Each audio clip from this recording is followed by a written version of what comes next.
Hello students, आप सभी का बहुत बहुत स्वागत है आपके अपने यूट्यूब चैनल टीच मी में।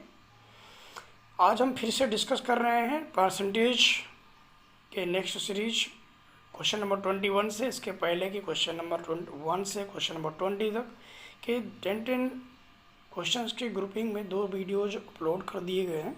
यदि आप लोगों ने उनको नहीं देखा तो आप उनको देख सकते हैं। और इस वीडियो में भी हम 10 क्वेश्चन ही डिस्कस करेंगे, एक बहुत ही महत्वपूर्ण। और इसके बाद में नेक्स्ट कुछ क्वेश्चन, इसके बाद एक वीडियो लास्ट और परसेंटेज से ट्रिकी और इम्पोर्टेंट क्वेश्चन से, जो कि खास करके अब हमारे जो कॉम्पिटिटिव एग्जाम्स प्रेजेंट टाइम पर चल रहे हैं उन सब में, चाहे एसएससी, बैंक, रेलवे या फिर एनटीपीसी, किसी में भी इन सभी में इस टाइप के क्वेश्चंस पूछे जाते हैं। उसी हिसाब से ये फ्रेम किए गए हैं क्वेश्चंस। तो वही समझते हैं, शुरू करते हैं क्वेश्चन नंबर 21 में। देखते हैं क्वेश्चन नंबर 21 है कि किसी भिन्न के अंश में 10% वृद्धि करें तथा हर में 10% कमी करें तो परिणामी भिन्न 11/15 प्राप्त होती है, तो मूल भिन्न ज्ञात करो। तो देखो, अभी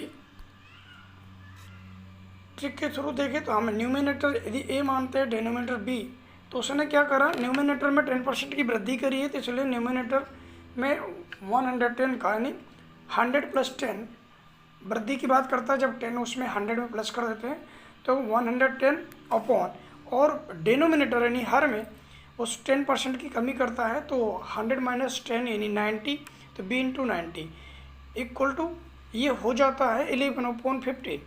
तो हम इसको a/v निकालेंगे तो 110/90 से पहले चाहें तो हम यहाँ पर 0 से 0 कैंसिल कर सकते हैं, और 11/9 को जब ट्रांसफ़र करेंगे तो वहाँ पर 9/11 हो जाएगा दूसरी साइड में। तो a/b इक्वल टू हो जाएगा 11/15 × 9/11। अब ये 11 से 11 कैंसिल हो जाएगा, 3 से कैंसिल करेंगे इसको तो 3 3 या 9, 3 3 या 9 हो गया, और इसको 3 5 या 15। इस तरीके से 3/5 ये हमें फ्रैक्शन मिल गई। मूल भिन्न जो थी वो 3/5 थी। नेक्स्ट क्वेश्चन, किसी परीक्षा में कुल विद्यार्थियों ने हिंदी विषय लिया, कुछ विद्यार्थियों ने, तथा कुछ विद्यार्थियों ने अंग्रेजी विषय लिया, तथा कुछ ने दोनों विषय लिए। यदि 80% विद्यार्थियों ने हिंदी विषय लिया तथा इससे आधे विद्यार्थियों ने यानी 40% ने अंग्रेजी विषय लिया, तो कितने प्रतिशत विद्यार्थियों ने दोनों विषय लिए, इसको निकालना है। तो हम ट्रिक के माध्यम से क्या है, जो उन्होंने अंग्रेजी और हिंदी लिया है उन दोनों को ऐड करके वो 120 हो गया। 120 के बाद में अब इसको 100 में से, क्योंकि परसेंटेज 100 से ही होता है, अब 180 + 40। अब देखो उसने क्या दिया है कि 80% विद्यार्थियों ने हिंदी विषय लिया तथा इससे आधे विद्यार्थियों ने अंग्रेजी, तो 80 का आधा 40 हो गया, तो 40% स्टूडेंट्स ने हिंदी लिया है। तब हमें ये पता करना है दोनों विषय को लेने वाले बच्चे कितने थे। तो दोनों परसेंटेज जो अलग अलग सब्जेक्ट को लेने वाले हैं उनके परसेंटेज को हम ऐड कर देते हैं, तो ये हो गया 120। अब देखो परसेंटेज तो हमारा 100 में ही होता है, तो 100 से जितना ज़्यादा है तो 120 - 100 20%। तो जो जितना अधिक है उतने बच्चे ऐसे हैं जो दोनों विषय को ले रहे हैं, तो 120 - 100 इक्वल टू 20%, अर्थात दोनों विषय लेने वाले बच्चे 20% हैं। नेक्स्ट क्वेश्चन, चीनी के मूल्य में 20% की वृद्धि हो जाने के कारण कोई व्यक्ति 500 रुपये में 5 किलो चीनी कम खरीदता है। चीनी का प्रति किलो बढ़ा हुआ भाव ज्ञात करो।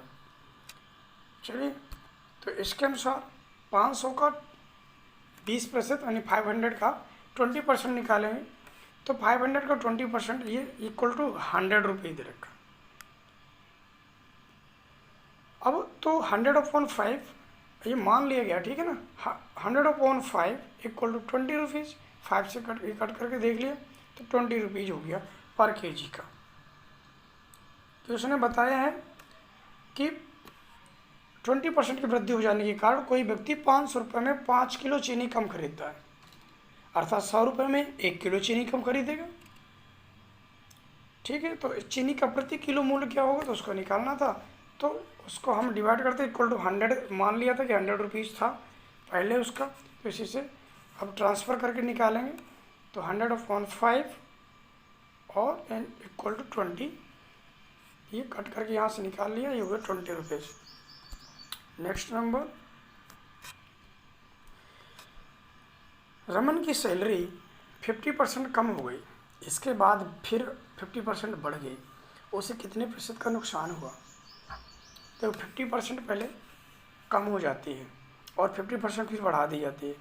तो 50% जब कम हुई थी तो ये पहले 100 थी, मान लो 100 में से 50% कम हो गई तो उसकी 50 बची, उसके बाद 50% बढ़ा दी जाती है। तो इन दोनों को मल्टीप्लाई अपॉन में 100, देखो यहाँ पर करते हैं, देखो कई बार इसमें नहीं लिखा होता, तो आप 100 इसमें मल्टीप्लाई करके अपॉन में करेंगे तो 2 जीरो से इसके 2 जीरो कैंसिल हो जाएंगे, ये वो 75।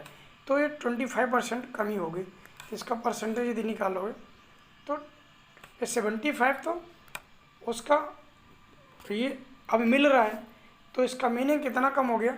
25%। अब ये जो 75 है तो परसेंट है, 75% उसको मिल रहा है, तो कम कितना हो गया? पहले 100 मिल रहा था, कम हो गया उसका 25%। तो 100 से जितना कम आ रहा है यहाँ पर उतने ही कम उसको जो है उतना नुकसान हो रहा है उसका। क्वेश्चन नंबर 25 में 6.4 0.04 का कितना प्रतिशत है? तो इसको निकालेंगे कि तो 6.4 0.04 का कितने प्रतिशत है? तो जिसका पूछ रहा है उसको तो हम अपॉन में लिखते हैं, ठीक है। तो 6.4 अपॉन 0.04 इक्वल टू 600। इनको तो डेसिमल हटाएंगे, तो डेसिमल हटाने के लिए हमें क्या है, पहले इनको लाइक बनाना पड़ता है, डेसिमल के बाद में बराबर डिजिट रहेंगे। अब 2 डिजिट हो गए, अब इसका डेसिमल से डेसिमल कैंसिल हो गया, तो ये हो गया 640/4, तो ये 4 से कट कर देंगे तो ये हो जाएगा 160। तो इससे पता हो गया कि 6.4 0.04 का 160% है। नेक्स्ट नंबर, 20,000 रुपये का 20% का 15% का 10% होगा, तो इसको मल्टीप्लाई करके रख देंगे। 20,000 इंटू 20/100 इंटू 15/100 इंटू 10/100। तो देखो इसके 2 जीरो से इसके 2 जीरो कैंसिल कर दो, फिर इसके 2 जीरो और ये 2 जीरो कैंसिल। अब यहाँ से इसका 1 जीरो और इसका 1 जीरो कैंसिल, फिर इसका 1 जीरो, इससे 1 जीरो कैंसिल। 15 का 2 जब 4, 4 का 15 से मल्टीप्लाई, यानी 15 4 जा 60, ये यानी 20,000 का 20% का 15% का 10% 60 होगा, ठीक। नेक्स्ट क्वेश्चन, एक संख्या में 42% और 28% के बीच 210 का अंतर है, इस संख्या का 59% क्या है? तो देखो बहुत आसान है, यहाँ पर से देखें तो 42 और 28% के बीच का अंतर होता है 210। तो हम इनको रियल जो एक्चुअल डिफरेंस है उसे निकालें तो 14 आ रहा है। 14 आने के बाद हम देख रहे हैं 14 के लिए बताया कि 14% इक्वल टू 210, तो 1% इक्वल टू निकालेंगे 210/14, दैट इज 15।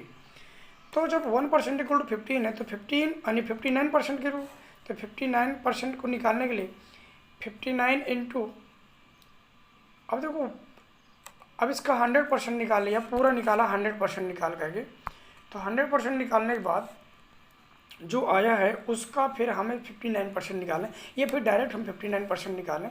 तो 59% निकालने के लिए हम उसको क्या करेंगे, इसको सीधा हम मल्टीप्लाई कर सकते थे, 59 मल्टीप्लाई 15। अब इसको मल्टीप्लाई कर देंगे, हमारा आंसर हो जाएगा कि क्या आने वाला है, ठीक है। 15 जा 135, 15 5 जा 75 प्लस 13 प्लस कर देंगे तो ये हो जाएगा 70 यानी 88 करके, यानी 75 और 13 में प्लस करना है, तो 8 हो गया, ये 885 करके ये इसका आंसर हो जाएगा। नेक्स्ट नंबर इसमें दिया है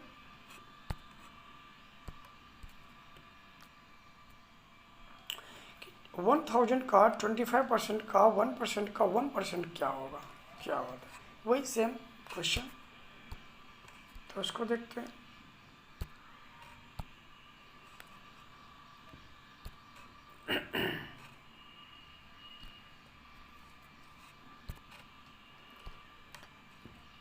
तो 1000 मल्टीप्लाई 25/100 इंटू 1/10 1/100 1/100, ठीक। तो यहाँ से इसके 2 0 से 2 0 कैंसिल, इसका 1 0 से उसका 1 0 कैंसिल। इसके बाद देखो 25 से कट करना चाहें तो 25 से 1 टाइम ये, और ये 4 टाइम। अब ये 4 का 10 से मल्टीप्लाई कर देंगे तो ये 1/, हो गया 40। 1/40 को डेसिमल में चेंज करना तो 0.025 आ जाएगा। नेक्स्ट क्वेश्चन, दो संख्याएं एक तीसरी संख्या से क्रमशः 30% तथा 40% अधिक हो तो दूसरी संख्या पहली संख्या का कितना प्रतिशत है। तो दो संख्याएं एक तीसरी संख्या से 30% और 40% अधिक हो तो तीसरी संख्या जो होगी फिक्स होगी। तो तीसरी संख्या पर यदि हमने मान लिया कि 100 है तो पहली संख्या जो है वो 30% अधिक है, अर्थात 130 हो गया, और दूसरी 40% अधिक है, 140 हो गया। इस तरीके से अब इसको निकालना क्या है कि पहली संख्या का दूसरी संख्या पहली संख्या कितने प्रतिशत है। दूसरी संख्या क्या है 140 और पहली संख्या 130। तो हमें ये पूछा है कि दूसरी संख्या पहली संख्या का कितने प्रतिशत है। तो पहली से तात्पर्य ये जो पहली वाली एकदम दे रखी थी यहाँ पर से, ठीक है। तो यहाँ से निकाल के देंगे तो 140/100 इंटू 100 से 100 कट कर दिया। अब देखो यहाँ पर इसने कैंसिल करके देखो गलत इसने सॉल्व किया है। हम देखो कौन सा क्वेश्चन ने पूछा है उसको आप देखिए। पहले उसने पूछा है दूसरी संख्या पहली संख्या का, तो दूसरी संख्या हम देख पा रहे हैं 140 है, तो 140 पहली संख्या, यहाँ पर पहली संख्या में 130 माना तो यहाँ पर 130 लिखना होगा। फिर 130 करके फिर इसको सॉल्व करेंगे तो ये हो जाएगा 1400 इसको डिवाइड करेंगे 13 से, जो आंसर आएगा वो यहाँ पर मैच करेगा। वो 100 से नहीं करेंगे, वो अदरवाइज आंसर नहीं मिलने वाला, इससे नहीं होगा, ठीक है। नेक्स्ट देखिए क्वेश्चन नंबर 30 है 1/2% का मान दशमलव भिन्न में क्या होगा। बहुत आसान से वैसे क्वेश्चन है आगे। तो 1/2 को जो है दशमलव पूछा है तो 1/2% को परसेंट के लिए 1/100 से डिनोट करते हैं। इसको कट कर 1/200 हो गया, तो इसका डेसिमल जब चेंज करके लेके आएंगे तो 1 में 1 को 200 से डिवाइड करना है तो 0.005 हो गया, ये डेसिमल हो गया। इस तरीके से 10 क्वेश्चन की सीरीज ये हो गई दोस्तों। और वीडियो ये अच्छा लग रहा है और अच्छे क्वेश्चन है, लगता है कि हाँ काम किए, तो दोस्तों वीडियो को लाइक कर दिया करें और चैनल को सब्सक्राइब नहीं किया तो प्लीज़ सब्सक्राइब कर दें और वीडियो को ज़्यादा से ज़्यादा शेयर किया करें अपने दोस्तों के साथ में। और अगले वीडियो को लेकर के मिलते हैं, तब तक के लिए नमस्कार दोस्तों।